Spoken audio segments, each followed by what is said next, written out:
O pequeno expediente é o luxo. Deputado Domingos Dutra, Sua Excelência põe de 5 minutos na tribuna. Senhor presidente, Vossa Excelência anunciou o grande. Então deixa assim mesmo. Senhor presidente. Tá, é o grande. Senhor presidente.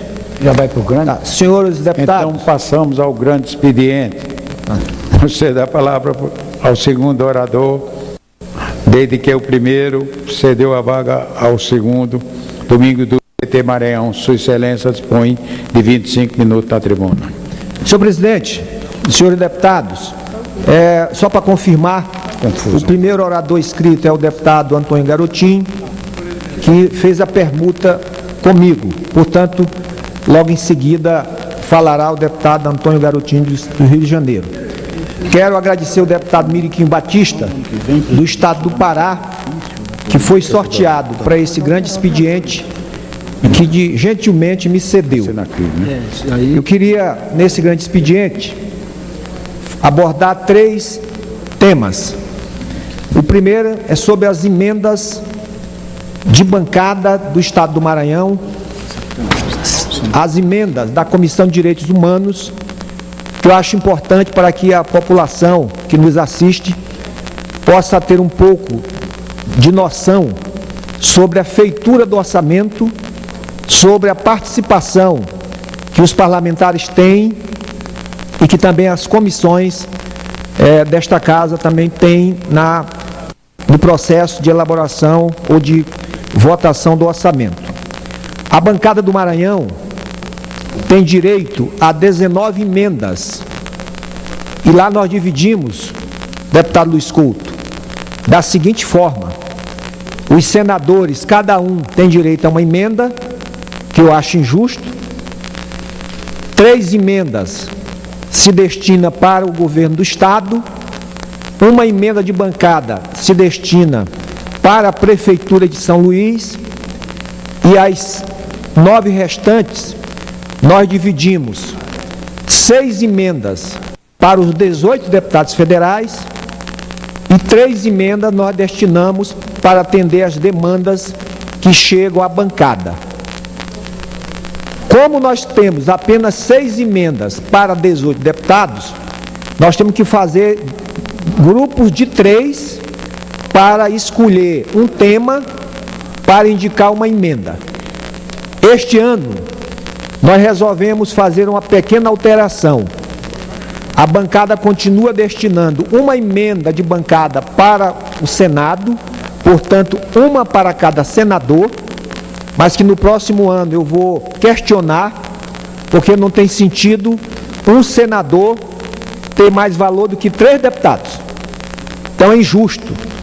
Já não basta o fato do senador ter 8 anos de mandato e nós, deputados, para ter 8 anos, nós temos que ralar 2 eleições. Já é injusto. Mas esse é o método. Então ficaram 3 emendas, uma para cada senador. Nós reduzimos por votação uma emenda do governo do Estado, portanto o governo do Estado ficou com 2. Continuou 3 deputados indicando uma emenda e sobraram 4 que nós tivemos que fazer escolha diante de 8 demandas justas. Nós resolvemos escolher 4 instituições no Maranhão, que a bancada do Maranhão resolveu indicar emenda no orçamento de 2013. Eu votei, defendi e foi aprovado uma emenda de bancada para o Tribunal Regional Eleitoral do Maranhão para construir prédios e equipar zonas eleitorais em município do Maranhão onde não tem. E nós achamos, deputado Zé Geraldo, que é fundamental se aparelhar a justiça eleitoral, equipar, informatizar e todas as zonas ter o sistema biométrico de identificação do eleitor para a gente tentar acabar a fraude no processo eleitoral. Nós atendemos o desembargador José Bernardo, que esteve aqui fazendo um apelo à bancada. Eu votei, defendi e a bancada aprovou uma emenda para o Tribunal Regional Eleitoral do Maranhão para equipar, modernizar as zonas eleitorais do Maranhão. A segunda emenda de bancada foi atendendo o Ministério Público Estadual para que as promotorias de justiça sejam equipadas em todas as comarcas do estado do Maranhão. O Maranhão tem 217 municípios, mas só tem apenas 120 comarcas. Portanto, tem mais de 90 municípios que não tem juiz, que não tem promotor. São municípios que são termos de comarcas distantes, aonde o cidadão pobre tem a maior dificuldade de ter acesso à justiça. E eu sou defensor, deputado Inocêncio, de que ter o acesso à justiça tem que ser um indicador da qualidade de vida. Porque para quem mora no Nordeste, no Norte, no Centro-Oeste, eu imagino, no estado do Pará, que eu soube que tem município, que tem povoado que está distante 1.000 quilômetros da sede do município, um povoado. Então imagine se esse município não tem juiz, não tem promotor, não tem cartório. As pessoas abrem mão dos seus direitos, ou então resolve na peixeira, resolve na bala, porque o Estado não conseguiu oferecer a sua estrutura de justiça para as pessoas. A terceira emenda foi para a Universidade Federal do Maranhão, aonde eu tive a sorte de, como filho de lavrador, filho nascido num quilombo, de uma família de 29 irmãos, filho de um vaqueiro e uma quebradeira de coco, passei no vestibular em 1978, naquela época que era uma vaga para 100 que disputavam, me formei em advocacia e nós achamos que é justo todos os anos colocar emendas do orçamento da União para a Universidade Federal do Maranhão, para interiorizar a universidade, para que mais estudantes pobres, mais gente negra, índios e outros segmentos possam chegar à universidade. E a quarta emenda, nós destinamos pela primeira vez ao Hospital Aldenor Abelo, que é o único hospital que cuida do câncer no estado do Maranhão. Atende, o Aldenor Abelo atende o Maranhão, atende o Piauí, atende o Pará, atende o Tocantins, e é uma entidade filantrópica. O governo do estado retirou dinheiro desse hospital e a bancada de deputados federais resolveu alocar no orçamento do próximo ano recursos para esse hospital filantrópico, que nós sabemos que o câncer é talvez a doença mais infeliz que nós enfrentamos, pelo seu poder de morte e também pela multiplicidade de tipos de câncer. Portanto, foram essas 4 emendas que nós indicamos para o Maranhão, que nós esperamos que sejam executados, porque não basta só colocar no orçamento. Nós temos que ter uma luta muito grande para que esse dinheiro seja empenhado e que no final de 2013 o TRE, Ministério Público e a UFMA e a Aldenor Abelo possam botar a mão no dinheiro, na mufunfa, como se diz no Maranhão, para poder chegar lá na ponta. Concedo a palavra ao deputado José Geraldo, do estado do Pará. Um prazer. Deputado Dutra, parabéns pelo seu pronunciamento, por essa visão estratégica da colocação das emendas. Dizer a Vossa Excelência que no Pará, senador não tem esse privilégio. Lá nunca teve. Lá ele tem o mesmo poder que o deputado federal tem. Nós temos algumas emendas que atendem o pedido do governador, universidade, as 4 maiores prefeituras do Pará, a capital, que pega a região metropolitana, Ananindeua, Santarém e Marabá, e as demais, a bancada, os 20 parlamentares, 3 senadores e 17 deputados federais, colocam em áreas que nós achamos que é estratégica, tipo a mecanização agrícola, patrulhas mecanizadas, transporte escolar. Aliás, a única emenda de bancada liberada até agora para o Pará foi a emenda de transporte escolar. E eu queria dizer a Vossa Excelência, comum com você, Vossa Excelência, nós precisamos colocar as emendas e liberar. Me parece que o índice de liberação de emendas de bancada está diminuindo e até as emendas individuais eu estou percebendo que está diminuindo a sua liberação. Eu acho muito ruim para o parlamentar destinar, por exemplo, 15 milhões de emendas e depois você só liberar 8. Você cria uma situação, um problema político para você, para o prefeito, para a comunidade, porque você diz, olha, tem 500 mil para fazer um poço artesiano em tal comunidade. Se dos 15 milhões só liberar 8 ou 10, você vai ter que tirar alguma coisa. Então a nossa situação fica muito difícil. Então, se é 15 milhões, nós temos que aplicar os 15. Se o prefeito não receber por falta de organização da prefeitura, aí é outra coisa. Agora, não receber porque houve um corte, aí eu acho que é ruim. Eu não aceito isso. Se é 15, é 15. Se não é 15, é quanto? É 8, então é 8. Mas eu quero dizer, está aqui a emenda e a gente trabalhar, porque senão a gente passa como mentiroso lá na comunidade, porque todo mundo vai... Não, é o deputado que prometeu a emenda. Deputado, se não sair, quem vai pagar o pato somos nós. Não é isso? Então, parabéns, eu acho que é isso mesmo, universidade, os órgãos públicos, estruturar os nossos estados, que na região norte, principalmente, né, nordeste, tem muita dificuldade nessa estruturação. Eu agradeço, deputado Zé Geraldo, e incorporo o pronunciamento, e a minha queixa, a sua queixa é a minha e acho que desse parlamento.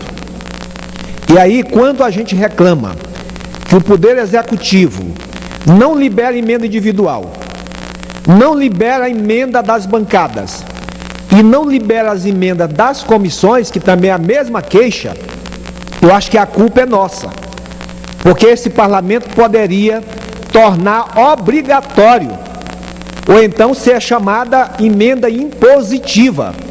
Na medida que o orçamento é autorizativo e não impositivo, pelo menos nessa parte, dá tudo que o senhor, Vossa Excelência, acaba de informar. A gente gasta um tempo enorme para elaborar as emendas. Tenho certeza que Vossa Excelência e os demais estão nesse momento com as assessorias, matando a cabeça para atender os prefeitos, atender entidades. Se gasta tempo do servidor, se gasta material, depois a gente gasta telefone e tempo ligando para os prefeitos. Os prefeitos fazem romaria um ano inteiro, gastando dinheiro público, com passagem aérea, com hotel, etc. E chega no final do ano, não é liberado. A gente divulga, o prefeito divulga, o adversário vai lá e olha o número, faz política de oposição contra o prefeito e no final não sai, né? E se não libera as emendas individuais, pior, não libera as emendas de uma bancada do Estado, não libera a emenda de uma comissão. E aí decorre, deputado Luiz Couto, outro defeito grave que nos desmoraliza. Aí fica a imprensa dizendo, comissão de orçamento não aprova o orçamento amanhã porque quer pressionar o executivo a liberar o recurso. Ou determinadas bancadas fazem pressões, e aí passa a ideia de que todo mundo aqui é vendido em troca de emendas, como se as emendas fossem para o bolso dos parlamentares, como se as emendas não fossem também uma atividade do legislativo, uma atividade do parlamentar. E, portanto, eu acho que se essa prática continua, a culpa é do parlamento, que deveria se fazer respeitar, aprovar que as emendas são impositivas, portanto, terão que ser liberadas para evitar essa perda de tempo, esse processo de desmoralização que nos acusa de fisiológicos e acusa o Poder Executivo de estar comprando o parlamento. Além dessas emendas que a bancada do Maranhão destinou para o Ministério Público Estadual para combater o crime, para o Tribunal Regional Eleitoral para informatizar as zonas eleitorais, para diminuir a fraude, para a Universidade Federal do Maranhão para qualificar o ensino de 3º grau, e para o Aldenor Abelo, um hospital de referência no combate ao câncer. Ontem, na Comissão de Direitos Humanos, nós aprovamos 4 emendas de comissão, também da maior importância, destinada para segmentos excluídos da sociedade brasileira. Nós aprovamos 200 milhões de reais para a Secretaria da Igualdade Racial, basicamente para ser destinada a atender os quilombos, porque infelizmente, apesar da nossa Constituição já ter completado 24 anos, e lá constar o artigo 68 do ato das disposições transitórias, que obriga o Estado brasileiro a identificar, demarcar, titular e devolver para os remanescentes de quilombos os seus territórios como uma forma de reparação por todos os horrores da escravidão. Infelizmente, esse ano houve a titulação de uma área de quilombo. Portanto, nós destinamos 200 milhões de reais para a Secretaria Especial da Igualdade Racial.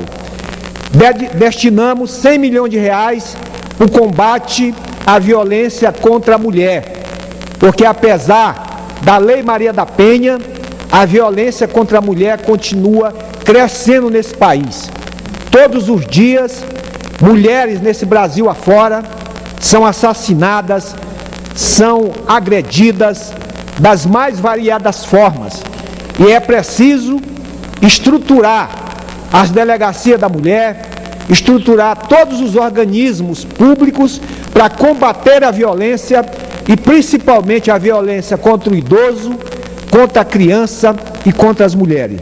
Destinamos 50 milhões de reais para a Secretaria Especial de Defesa dos Direitos Humanos, dirigido pela companheira Maria do Rosário, para também promoção dos direitos humanos, e mais 10 milhões de reais de forma indicativa para o Disque Denúncia, para que a população tenha no Disque Denúncia um instrumento rápido de denunciar as violações aos direitos humanos. E por último, a Comissão de Direitos Humanos destinou, através de emendas, 200 milhões de reais para indenizar proprietários que hoje fazem guerra em vários lugares do Brasil contra as nações indígenas. Tanto o caso dos Guaranis Caiovás, lá no Mato Grosso do Sul, os Pataxós, lá em Ilhéus, ou no Ilhéus, ou os Tupinambás, também no estado da Bahia. Apesar de ser uma matéria polêmica, mas nós achamos que é melhor indenizar os proprietários que têm título de boa-fé, que foram colocados nas áreas indígenas através dos governos. É melhor indenizar de forma justa do que a gente permanecer com esta guerra travada no campo, aonde nós já sabemos que as vítimas são sempre os indígenas e as suas lideranças. Portanto, foram essas 4 emendas, senhor presidente, que a Comissão de Direitos Humanos destinou e que nós vamos batalhar para que o Poder Executivo execute as emendas, para a gente não chegar no final de 2013 lamentando como o final de 2012 da não execução orçamentária. Por fim, senhor presidente, eu quero comunicar a esse plenário que, além das últimas audiências que a Comissão de Direitos Humanos tem promovido, como a discussão sobre o sistema carcerário, esse sistema medieval, ou esse sistema recorrendo ao ministro Zé Eduardo Cardoso, que diz que prefere o suicídio a passar 1 hora num cárcere. Nós fizemos uma audiência do dia inteiro para reafirmar a necessidade do cumprimento da legislação brasileira, que é muito boa, para garantir o acesso ao trabalho nas obras do PAC, em obras públicas, como bem estabelece a legislação que nós aprovamos aqui, que garante a remissão da pena pelo trabalho e pelo estudo, e que infelizmente é letra morta. Eu quero aqui, a pedido do deputado Carimbão, registrar aqui a presença da Polícia Militar e Corpo de Bombeiros Militares de diversos estados brasileiros, né? E como eu estava falando do sistema carcerário, onde o estado de São Paulo hoje está encurralado pelo PCC, onde o Rio de Janeiro, do deputado Garotinho, lá tem lá o 3º comando, o Comando Vermelho, o inimigo dos inimigos, amigo dos amigos. Eu quero dizer aos companheiros que uma forma de combater as organizações criminosas é ter corpo de bombeiros, polícia civil, polícia militar bem remunerada, bem equipada. É por isso que a luta pela PEC 300 não pode morrer, tá?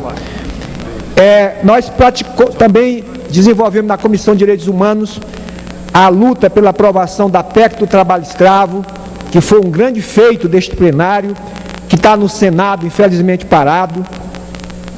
Nós entregamos, no último dia 13, nós entregamos diplomas na Ordem dos Advogados do Brasil para todos os advogados e advogadas que foram vítimas da ditadura, numa ação parceira da Ordem dos Advogados do Brasil, presidida pelo Dr. Fih Cavalcante, da Comissão de Direitos Humanos e da Comissão Verdade, Memória e Justiça, que é subcomissão dentro da Comissão de Direitos Humanos, presidido pela deputada Luísa Erundina. E nesses últimos dias que nos restam, nós temos 5 atividades importantes. No dia 4 de dezembro, às 9 horas, no plenário 1, vamos fazer um ato em defesa dos índios brasileiros, de forma prioritária aos índios caiovás, que estão sendo vítimas de suicídios e vítimas de assassinatos seletivos lá no Mato Grosso do Sul.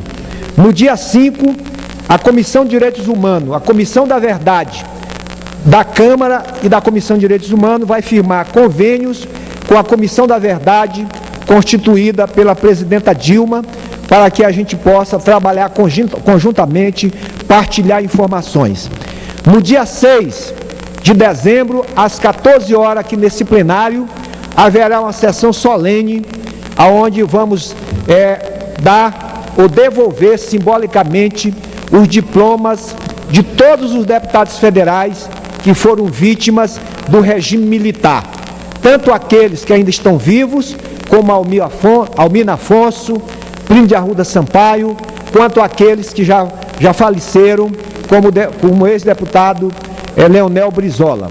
Portanto, nós convidamos todos os deputados para esta sessão solene de devolução simbólica dos mandatos dos parlamentares federais que foram cassados.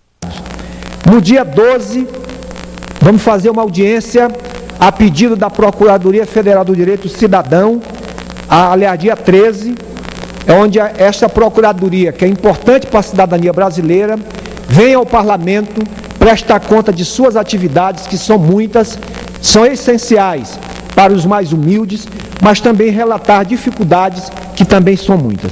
E no dia anterior, no dia 12, senhor presidente, a Comissão de Direitos Humanos vai fazer uma audiência pública com todos os comissionados da Câmara, das embaixadas e dos organismos internacionais. São milhares de servidores públicos temporários que têm relações de trabalhos precarizadas, são servidores dos nossos gabinetes, muitos passam aqui 10, 15 anos, muitos servidores trabalham para o Poder Executivo por 15 anos, muitos servidores estão trabalhando nas embaixadas e não têm garantia de trabalho algum. Quando são demitidos, não têm direito algum. E nós achamos que é uma contradição a Câmara Federal, que legisla para tantos segmentos, manter no seu quadro milhares de brasileiros e brasileiras trabalhando para fazer o parlamento funcionar nos nossos gabinetes, na assessoria da mesa, e ao final são demitidos, vão embora sem direito algum. A situação dos servidores que trabalham nas embaixadas aqui em Brasília também é deprimente, né? Relações de trabalhos precarizadas. Da mesma forma, são os brasileiros que trabalham em organismos internacionais aqui no Brasil. Portanto, a Comissão de Direitos Humanos, no dia 12, às 14 horas, vamos fazer esse debate. Estamos convidando a todos para ver se, de forma conjunta, nós encontramos formas legais de garantir direitos para os quais nós oferecemos e garantimos para tantos.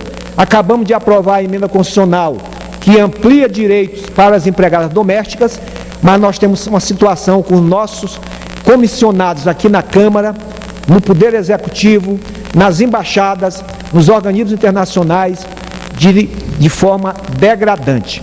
Portanto, são essas atividades que a Comissão de Direitos Humanos da Câmara ainda vai desenvolver, comissão que eu presido de forma honrosa, por deliberação da bancada do Partido dos Trabalhadores. Portanto, senhor presidente, estas as considerações que quero fazer.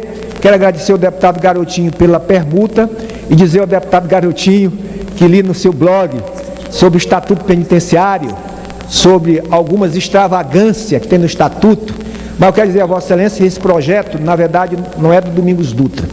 Esse foi um dos 12 projetos que foram fruto da CPI do sistema carcerário, de 23 deputados, que no final... É verdade que há algumas extravagâncias, mas vai ter uma comissão especial que vamos apreciar. O fundamental é que nós não podemos continuar com esse sistema medieval. Só para terminar, senhor presidente, lá nos presídios do Rio, quando eu estive lá em 2008, lá a LEP não vale na distribuição de presos, porque a LEP disse que quando o condenado chega, separa-se por idade, só para terminar, por sexo, por antecedente, etc. Lá no Rio de Janeiro é o seguinte: a primeira pergunta que o diretor faz: qual é a sua organização criminosa? Se o cidadão diz que é do Comando Vermelho, ele vai para um presídio do Comando Vermelho. Se ele disser que é do terceiro comando, vai para o presídio do terceiro comando, porque se o diretor, por acaso, mandar um preso do terceiro comando para o presídio do Comando Vermelho, está morto. Portanto, agradeço a tolerância. Muito obrigado.